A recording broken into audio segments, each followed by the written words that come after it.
Come the Thursday before the first Formula One practice session, most room rates were certainly double in price, but most of these favoured hotels right on the circuit, with their own private grandstand views, would have been booked up solid anyway, weeks or even months in advance. But as I mentioned, Baku still has many hotels catering for all budgets, even during Formula One.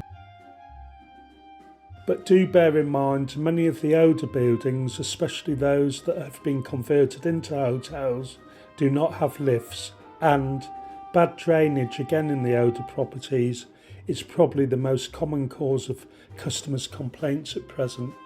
Based on my own experiences together with consistently good online reviews, the hotels to follow that I have listed should not disappoint, even including those in the old city, where it can be quite challenging to get a good decent room even when there is no motor racing.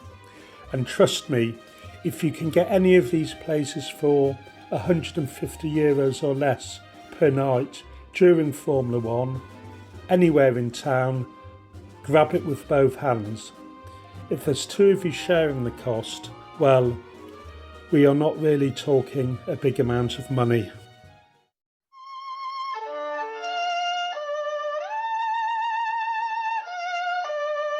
Where not a better place to start than by the excitement and drama of all the pit lane action by Azerbaijan grandstand start and finish line, and 3 hotels where, if you are lucky enough to stay, you will probably cross paths, brush shoulders with anybody who is anybody in the world of Formula One. Just before the pit lanes is the Radisson Hotel in Baku, which is actually on the pit stop slip road. And right on the very first turn of the circuit after the grandstand is the JW Marriott Epsilon. Both large, prominent modern buildings on the Baku skyline, both hotels stand tall and proud opposite each other between Government House and Freedom Square, where all the temporary buildings and workings of the Formula One teams set up camp once a year. After you have got over the wow factor that you had looking around in awe the moment you stepped inside either of these hotels, just think who you might see in the bar or in the hotel coffee shop as you tuck into maybe a nice club sandwich and Coke, served the correct way in a tall glass with ice and lemon.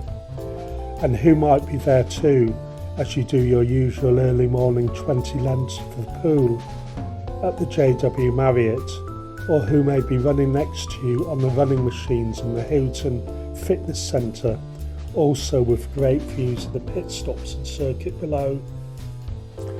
Not forgetting as well all those Formula One gatherings and entertainment, parties no doubt, going on well into the early hours. Maybe in my next life, who knows.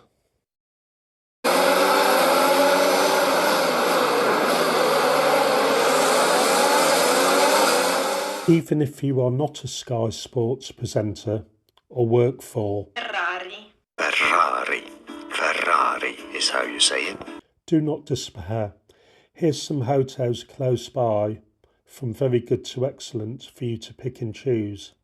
My preference would be to be a bit closer to Fountain Square, but for the grandstand, pit stops and entertainment area in the park, it's perfect, and only around 15 minutes walk to Baku railway station and the airport shuttle bus service. And not too far from these hotels is Pushkin Pub, one of my Baku favourites, and the also highly rated Great Wall Chinese restaurant. Being quite a keen F1 fan even then at the time, it is with some irony that during that time on my first ever trip to Baku, not during the racing, without realising it or not putting 2 and 2 together, from my room at the Landmark, a nice hotel in a good location, normally in the upper middle price range, This is a great view I had of the circuit, of most of the stretch of Kargoni Street up to turn 3, which is always shown on television.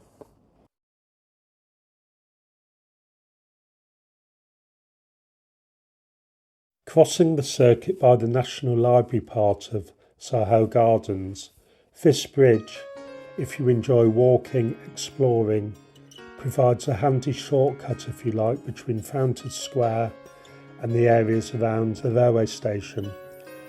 And because of the road closures, etc., your route will take you past the lovely Rashid Behbudov State Theatre, where walking through this neighbourhood you could easily think you are in any Russian city. Accommodation-wise, during Formula 1, the hotel situated a little bit away from the centre, beyond the railway station, but still close to the metro, will give you much better value together with a generally higher standard of rooms than some of the hotels closer to Fountain Square, charging inflated prices. Of note, both on the Green Line and Red Line route, Ganslik station is joined to a big shopping mall of the same name. For the impressive ocean wave-like Heydar Aliyev Centre, another of Baku's iconic landmark buildings, you get off at Marimanov station, and really to find that hotel within your budget, I don't think you need to travel any further than Baku metro station, which on the Red Line will whiz you into the old city in 25 minutes. And if I tell you how little that journey costs you, you won't believe me.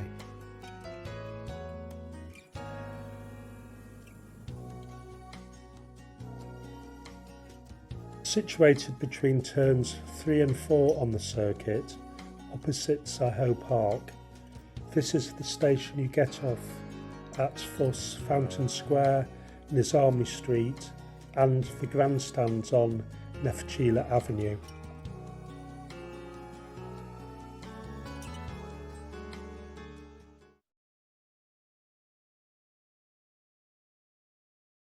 Together with Azerbaijan Grandstand, Sahel would definitely be my joint first choice grandstand preference, with views of the cars racing down Neftchila Avenue in one direction and across the road running in the opposite way views of the slower but skillful turns 5 and 6. Sahel is the only grandstand on the circuit giving you both these views.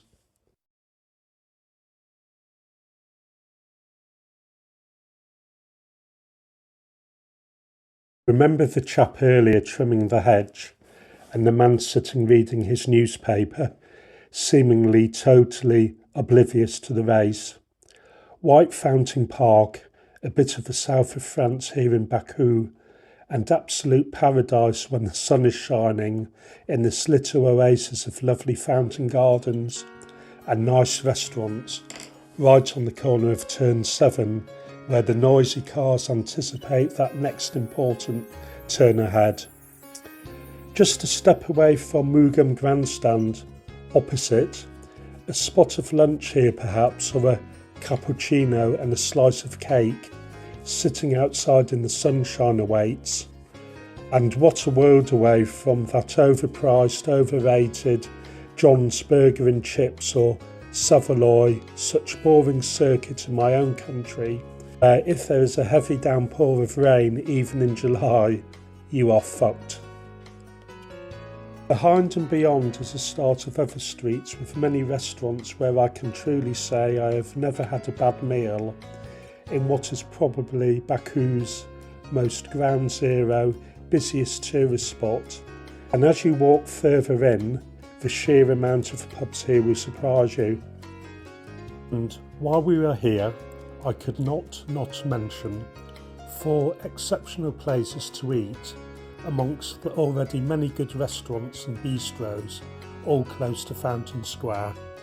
Paris Bistro, of course, in White Fountain Park on turn 7, on a warm, balmy evening, gives all the ambience of being in Canonese on the Côte d'Azur, and as expected, the onion soup with baked cheese from The French menu is excellent, but beware, during peak evening times it is usually impossible to get a table on the outside terrace. Paul, yes, that Paul, close to turn 8 on Mohammed Amin Vasozadi Street, has a good coffee shop type selection of European comfort food if you like, and pastries in nice, comfortable surroundings. Have rested my tired feet here many times. Chef Baku by Kunif on the same street also gets my vote for good Turkish food here in Baku. The fact that this restaurant is in such a busy tourist spot, yet reasonably priced with good attentive staff serving you without delay, really does put a shame on those restaurants in other countries I have visited, which have usually turned out to be high-priced, rip-off type places with disappointing food, and it seems the more the busier the area, the worse they are. Caravan on the corner of Nizami Street and Mardanar Brothers, whether it's for breakfast, a late brunch or dinner in the evening to late at night with live music, this Moroccan style and Azerbaijani come European food restaurant always gives a warm welcome and first class service. These hotels, all close to Fountain Square and Nizami Street, together with the other hotels to follow, are unfortunately more likely not to have a lift on the premises. So if tackling 3 or 4 flights of stairs may pose a problem, do check with the hotel first.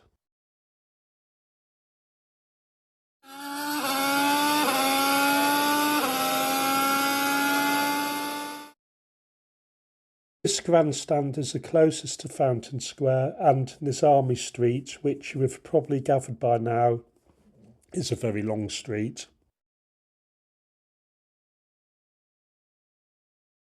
Staying here in the old city, I should imagine, would be like in parts staying in one big museum. Amazing place though, mysterious and full of atmosphere, where if I ever rob a bank and went into hiding, here they would never find me. But would I stay in a hotel here? I'm not sure. Away from the roads mostly and quite hilly in places, you hear horrendous stories of greedy overbooking, bad plumbing, and of people arriving very late at night with heavy suitcases, being dropped off by a taxi and having to find their lodgings with great difficulty hidden somewhere off the main road. But when things do go to plan, wow. Appealing to those certain types of people no doubt on Snapchat and Instagram, for these certain types then, those hotels I've listed in the old city are again based on consistently good reviews.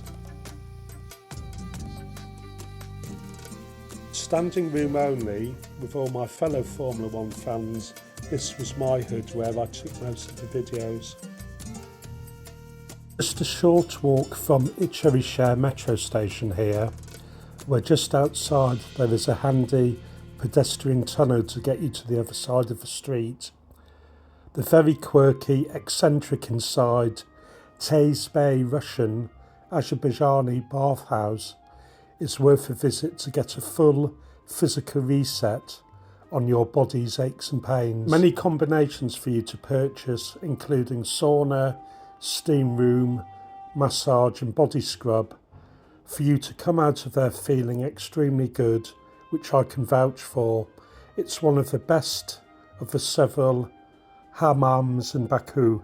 And from there, if you want, it's all a very pleasant downhill walk all the way to what I call the other corner of Baku, where there is a lot going on.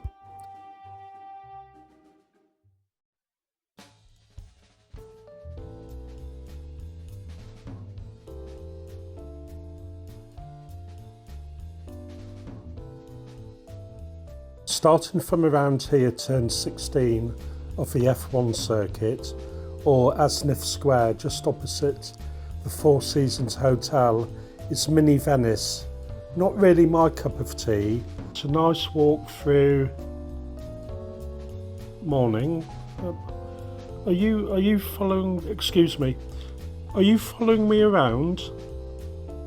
Oh, okay. Sorry, but as I was saying, a nice walk anyway through the seafront gardens by the marina.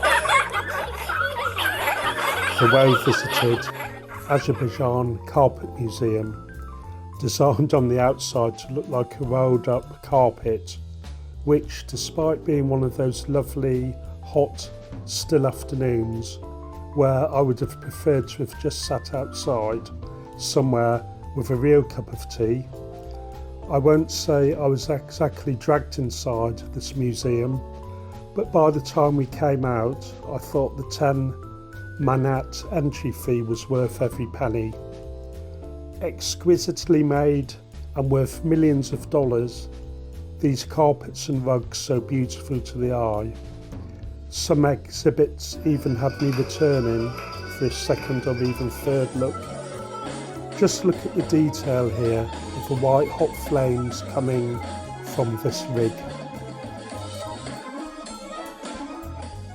And the other prominent building is the Sydney Opera House-like, well, sort of, but very standout indeed by design, Caspian waterfront international style shopping mall with nice food outlets and good alternative views of Baku across the bay for you to look at.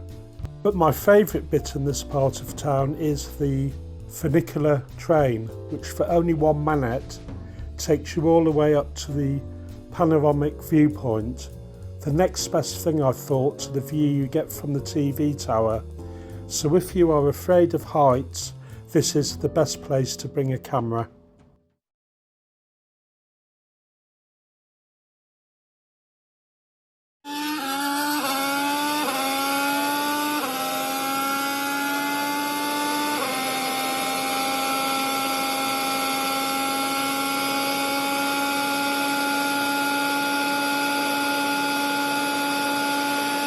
One more time.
Perfect time to pop into the Hilton coffee shop for a cold drink and a club sandwich. Well, just as nice, I found instead a table at this nice shady spot in Fountain Square. But for those inflated hotel prices, only a week or so of the year, you will find everything else in Baku wonderfully inexpensive. Formula One, though, has always been a sport for the very rich, and like any other Formula One circuit around the world, this elitism is found too in the Baku city circuit, where if you are flying in from Western Europe or the Middle East, price for even the cheapest grandstand seat will cost more than the airfare. The purpose of this vlog, however, is to show you how to have a good time too, enjoying the thrills and excitement of the Baku circuit at a much lower cost.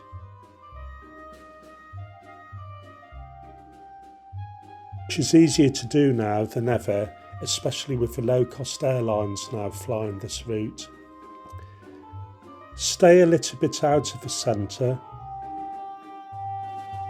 Applying for a visa to enter Azerbaijan is straightforward enough, which you do online and takes around 3 working days to process. A small price to pay to experience for the first time a bit of Central Asia. Indeed, you will experience a bit of Europe here, a bit of the Middle East, Turkey, Central Asia and parts of the Russian Federation. And because the Formula 1 is always held in the best months of the year, to visit Baku, which is usually during late spring to late summer, you will always get the sunny, not the snowy weather.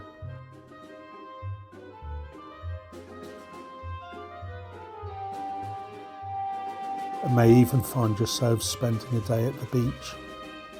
Whether you just dine out or go out on the town at night, and if like me you are no longer 21 or 31 or even 41, bars, pubs and nightlife here is amazing, as so is the Azerbaijani hospitality. Hope you visit Baku soon, and good luck.